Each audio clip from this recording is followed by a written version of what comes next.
सियासी नजरिए से अगर देखा जाए तो साल 2023 बहुत महत्वपूर्ण है।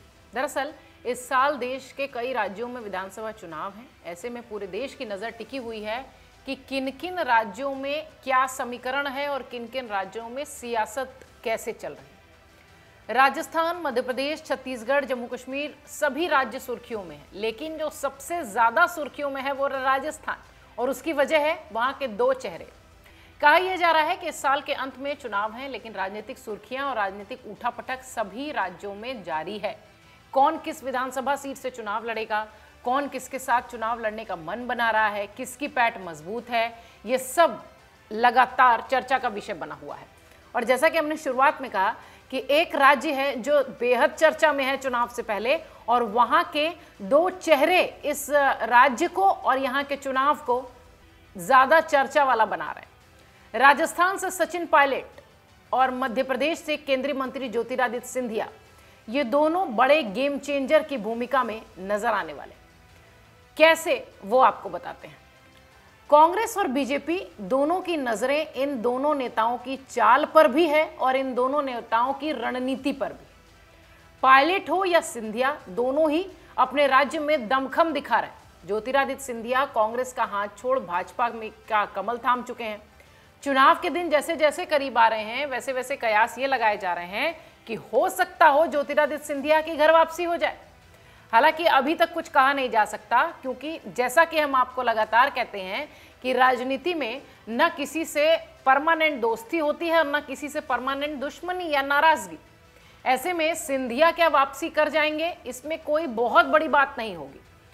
अभी कुछ कह पाना मुश्किल है कौन किसके साथ जाएगा, लेकिन इस बीच खबर यह भी है कि कुछ विधानसभा सीट को लेकर ज्योतिरादित्य सिंधिया बीजेपी से टकरा सकते हैं। यानी कि विधानसभा सीटों को लेकर सिंधिया और बीजेपी आमने सामने हो सकते हैं। ये जो तस्वीर आएगी राजनीति की, ये देखने लायक होगी कि कांग्रेस से नाराज होकर कुछ सीटों के लिए ही ज्योतिरादित्य सिंधिया बीजेपी के साथ आते हैं, और यहां भी सीटों का ही बवाल देखने मिल सकता है, या फिर सीधे सीधे बीजेपी की बात मान लेंगे, ये भी हो सकता है। रिपोर्ट में हम आपको बताते हैं कि किन विधानसभा सीटों पर बीजेपी और सिंधिया आमने सामने दिखाई देने वाले हैं, लेकिन उससे पहले ये जान लीजिए कि इस साल कब और कहां चुनाव होना है। फरवरी और मार्च के बीच पूर्वोत्तर के तीनों राज्य त्रिपुरा, मेघालय और नागालैंड में चुनाव होने हैं। वहीं अप्रैल मई में दक्षिण भारतीय राज्य कर्नाटक में विधानसभा चुनाव की प्रक्रिया पूरी होगी।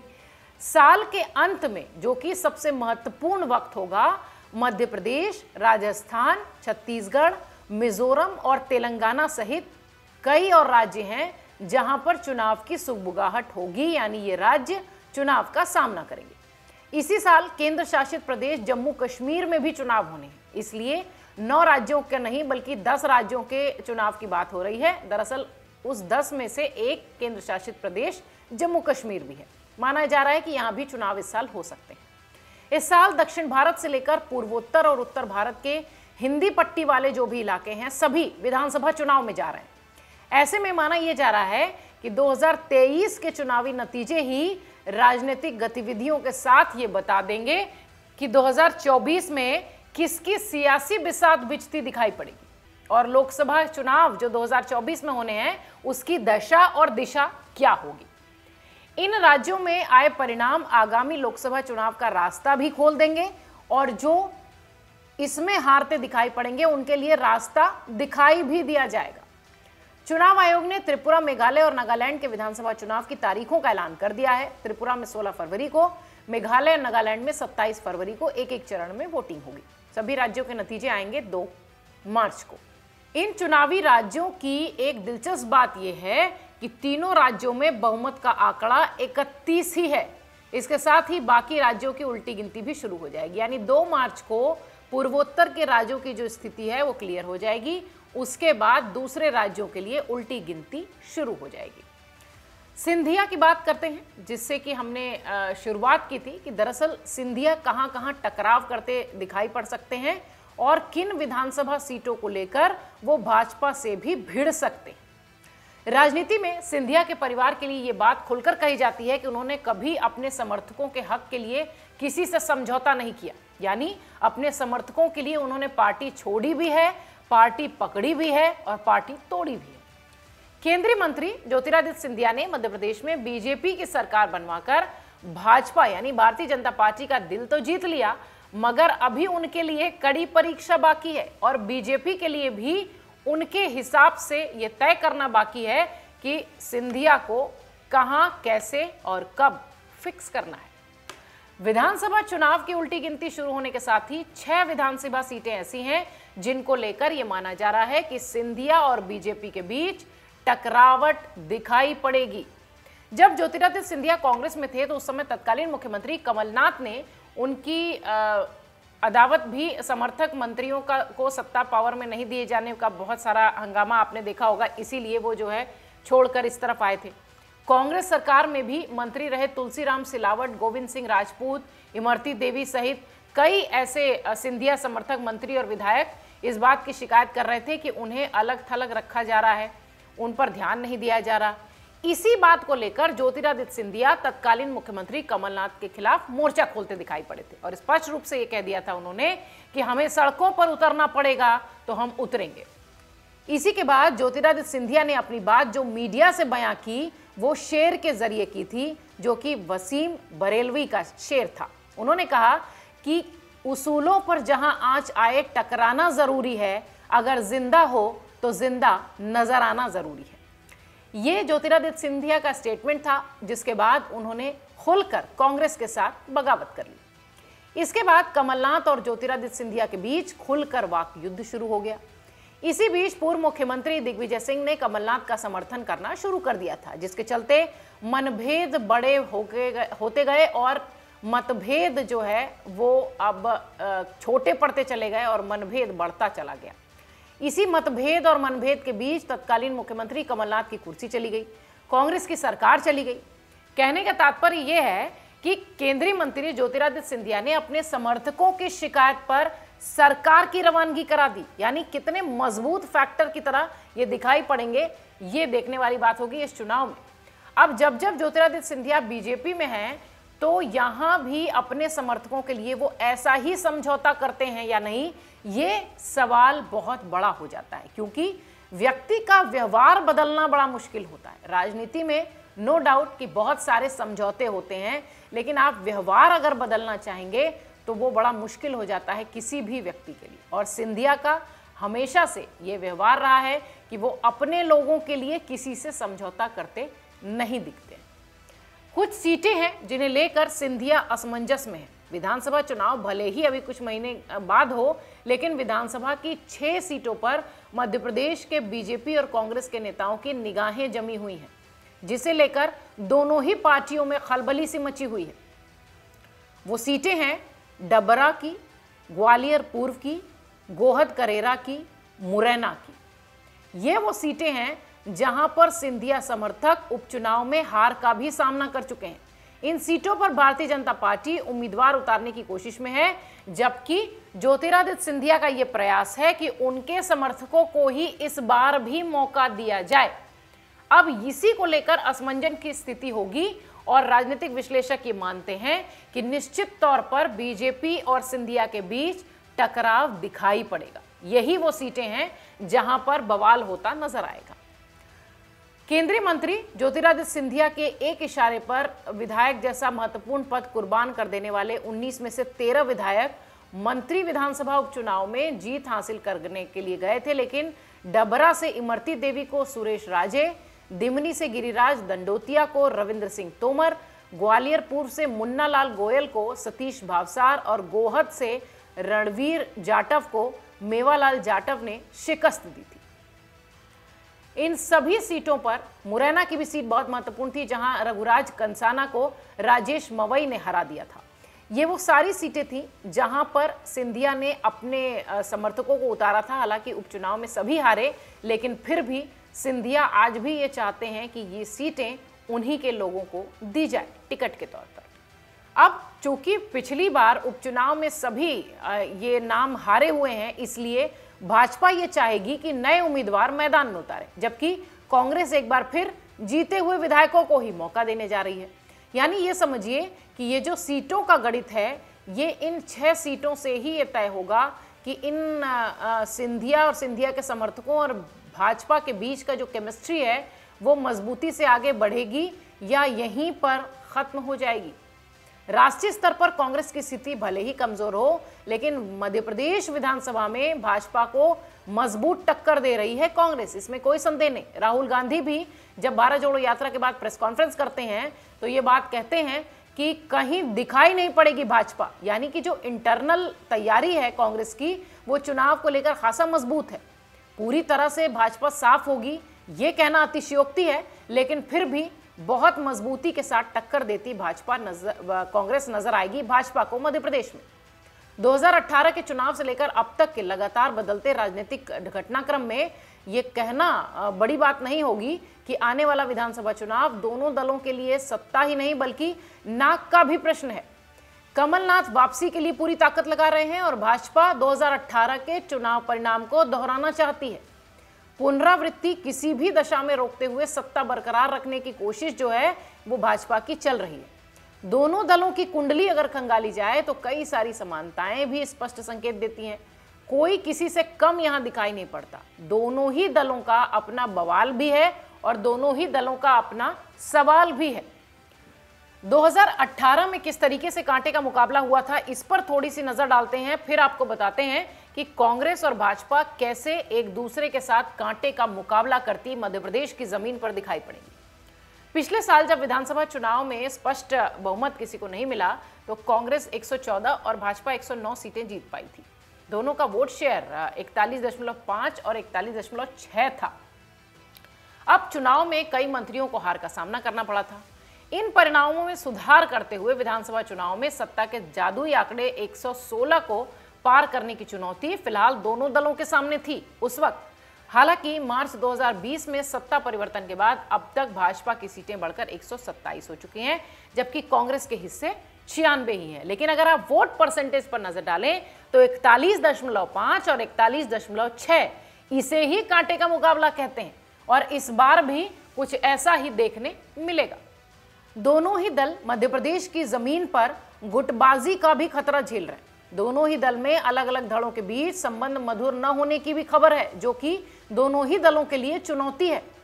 भाजपा हमेशा से कांग्रेस के कई गुटों में बटे होने का आरोप लगाती रही है, जबकि ज्योतिरादित्य सिंधिया के भाजपा में आने के बाद ऐसे ही तीर उन्हें भी झेलने पड़ रहे हैं।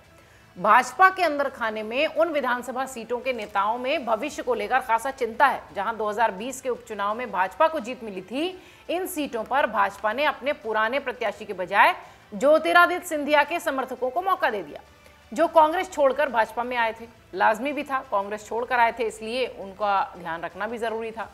2023 के विधानसभा चुनाव में इन सीटों पर सिंधिया समर्थकों को फिर से मौका मिलेगा या नहीं, या भाजपा अपने पुराने नेताओं को मैदान में उतारेगी, इसे लेकर अंदरूनी कलह और खींचतान अभी से शुरू हो चुकी है। राजनीतिक पंडित मानते हैं कि इन परिस्थितियों में विधानसभा चुनाव से ठीक पहले खासी संख्या में कांग्रेस और भाजपा के बीच नेताओं का आना जाना दिखाई पड़ेगा। पलायन देखने को मिल सकता है, उधर से इधर वालों का भी और इधर से उधर वालों का भी। इसे रोक पाना उस वक्त बहुत मुश्किल होगा, क्योंकि दोनों ही दलों के लिए गुटबाजी बहुत बड़ी चुनौती है मध्य प्रदेश की जमीन पर। इधर दिग्गज चेहरों के भरोसे भाजपा कांग्रेस उन चेहरों के भरोसे भी दिखाई पड़ रही है जिनका प्रभाव राष्ट्रीय स्तर तक है, इसलिए शायद ये कहा जा रहा है कि डिपेंडेंसी उनके ऊपर है, तो शायद वो चुनाव जिता दे। भाजपा मोदी मैजिक के अलावा मामा कहे जाने वाले शिवराज सिंह के साथ भी केंद्रीय मंत्री नरेंद्र सिंह तोमर, ज्योतिरादित्य सिंधिया, महासचिव कैलाश विजयवर्गीय, प्रदेश अध्यक्ष बीडी शर्मा, कई ऐसे चेहरों को आगे करके चल रही है। और प्रदेश अध्यक्ष कमलनाथ, पूर्व मुख्यमंत्री दिग्विजय सिंह, पूर्व प्रदेश अध्यक्ष अरुण यादव, सांसद विवेक तनखा, नेता प्रतिपक्ष गोविंद सिंह और जयवर्धन सिंह, कांग्रेस की तरफ से ये नाम आगे हैं। यानी देखिए कि ये वो नाम हैं जो कि राष्ट्रीय राजनीति में भी सक्रिय हैं और मध्य प्रदेश की जमीन से भी आते हैं। अब दोनों ही दलों में इतने बड़े बड़े नाम हैं और इनके बीच में टकराव ना हो, ऐसा मुश्किल ही नहीं नामुमकिन है। इधर सरकार इस सारे बवाल और सवाल के बीच ये सोचती है कि हमारी जो उपलब्धियां हैं वो काम करेंगी, यानी सरकार को अपनी उपलब्धियों पर भरोसा है। शिवराज सरकार अपनी उपलब्धियों में कोरोना पर अंकुश से लेकर प्रदेश में निवेश तक का बात जनता के बीच रख रही है। शिवराज सरकार ने एक साल में 1 लाख युवाओं को नौकरी देने की घोषणा कर दी। मध्य प्रदेश लोक सेवा आयोग ने 4000 पदों की भर्ती निकाल दी। कई सारे रोजगार मेले आयोजित किए गए जिसमें करीब 12 लाख 13 लाख लोगों को रोजगार से स्वरोजगार से जोड़ा गया। इनके अलावा शिवराज सरकार ने लाडली लक्ष्मी, कन्यादान, तीर्थ दर्शन, कई सारी ऐसी योजनाएं शुरू की थी जो कि सीधे सीधे आम लोगों से जुड़ी हुई थी। इसमें लाभ की राशि बढ़ाने के साथ साथ कई सारी सुविधाएं भी जोड़ी गई। यानी देखिए कि जिस तरीके से इस वक्त शिवराज सरकार या यूं कहें कि मध्य प्रदेश में भाजपा एक्टिव है, इसमें कोई संदेह नहीं कि 2018 को दोहराने के लिए भाजपा जबरदस्त प्रयास और कोशिश कर रही है। इधर कांग्रेस भारत जोड़ो यात्रा के बाद उसके हौसले भी बुलंद हैं, क्योंकि मध्य प्रदेश की जमीन पर बहुत पॉजिटिव वाइब्स या बहुत पॉजिटिव रिस्पांस लोगों से राहुल गांधी और कांग्रेस को मिला है। हालांकि वो भीड़ वोट में तब्दील होगी कि नहीं, ये पता चलेगा इस साल के अंत में जब चुनाव के परिणाम आएंगे। लेकिन इसमें कोई संदेह नहीं कि दोनों के बीच में जबरदस्त टक्कर देखने मिलेगी। और इसी टक्कर को मजबूत करने के लिए वादे और मुद्दे दोनों ही पार्टियां लेकर मध्य प्रदेश की जमीन पर चल रही हैं। किसानों के कर्ज 10 दिन में माफ करने के वादे के साथ कमलनाथ सत्ता में आए थे, अगर आपको याद होगा तो, और सत्ता जाने पर उन्होंने ही दावा किया कि बड़ी संख्या में किसानों को हमने राहत दी थी। शिवराज ने चौथी बार सत्ता संभाली तो उन्होंने कर्ज माफी के वादे पर कमलनाथ को घेर लिया, लेकिन स्वयं कर्ज माफी को स्पष्ट लकीर खींचने की बजाय हम किसानों के खातों में कुछ पैसे डालेंगे, 12,464 करोड़ रुपए डाले गए, यही सब विवरण देते रहे। आने वाले चुनाव में दोनों दलों के सामने किसानों की जो कर्ज माफी है वो मुद्दा बहुत बड़ी चुनौती होगा, और मध्य प्रदेश के लिहाज से किसानों को लेकर जो भी स्ट्रैटेजी बनती है दलों में, वो चुनाव में बहुत इफेक्टिवली काम करती है। दूसरी सबसे बड़ा जो वर्ग मध्य प्रदेश में आता है वो है कर्मचारी वर्ग। कर्मचारियों के लिए पुरानी पेंशन बहाली इस बार अहम मुद्दा बनकर दिखाई पड़ रही है। कमलनाथ पहले कह चुके हैं कि इस घोषणा को वो घोषणा पत्र में शामिल करेंगे इस समस्या को, जबकि शिवराज सरकार इससे इनकार कर चुकी है। यानी देखिए कि कर्मचारियों को लेकर जिस तरीके का जो दोनों ही दलों का रवैया है, उससे ऐसा लगता है कि निश्चित ही ये वो धड़ा होगा जो कि ये तय करेगा कि मध्य प्रदेश की सत्ता में कौन बैठेगा। दरअसल मध्य प्रदेश को लेकर जिस तरीके की बातें की जा रही हैं, ऐसा लगता है कि सिंधिया इस बार गेम चेंजर की तरह ही सामने आते दिखाई पड़ेंगे। और यही पूरा विवरण राजस्थान में सचिन पायलट के साथ नजर आएगा। सचिन पायलट को लेकर भी यही कहा जा रहा है कि ये भी गेम चेंजर की तरह ही दिखाई पड़ेंगे। राजस्थान की जमीन पर जो गुर्जर समाज है वो पूरी तरह से सचिन पायलट के समर्थन में है। पिछली बार अशोक गहलोत को कई सारे विधायकों की नाराजगी का सामना इसलिए भी करना पड़ा था क्योंकि सचिन पायलट के समर्थक ये चाहते थे कि सचिन को मुख्यमंत्री बनाया जाए। पिछले कुछ दिनों से इन दोनों का बवाल जिस तरीके से चर्चा का विषय बना हुआ है, ऐसा लगता है कि राजस्थान में भी सचिन पायलट बड़ी भूमिका अदा करते दिखाई पड़ेंगे। सचिन पायलट जब राहुल गांधी से मिलकर जाते हैं तो उनके तेवर बदले से दिखाई पड़ते हैं, और तब से सचिन पायलट लगातार अशोक गहलोत पर हमलावर भी हैं। उन्होंने तो यहां तक कह दिया कि बड़े लोगों को यह समझना चाहिए कि अगली पीढ़ी को वो क्या दे रहे हैं।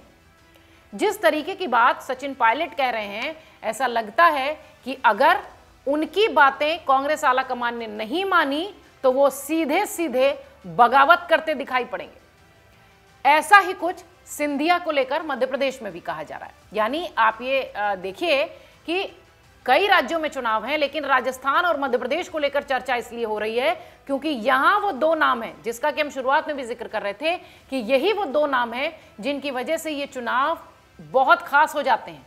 और 9 राज्यों के चुनाव में, जिसमें से कि एक जम्मू कश्मीर केंद्र शासित प्रदेश भी है, यानी 10 जगह के चुनाव को अगर छोड़ दिया जाए, बात की जाए, तो इनमें से सिर्फ 2 ही राज्यों पर क्यों चर्चा हो रही है, ये आप हमारे इस विवरण से समझ गए होंगे।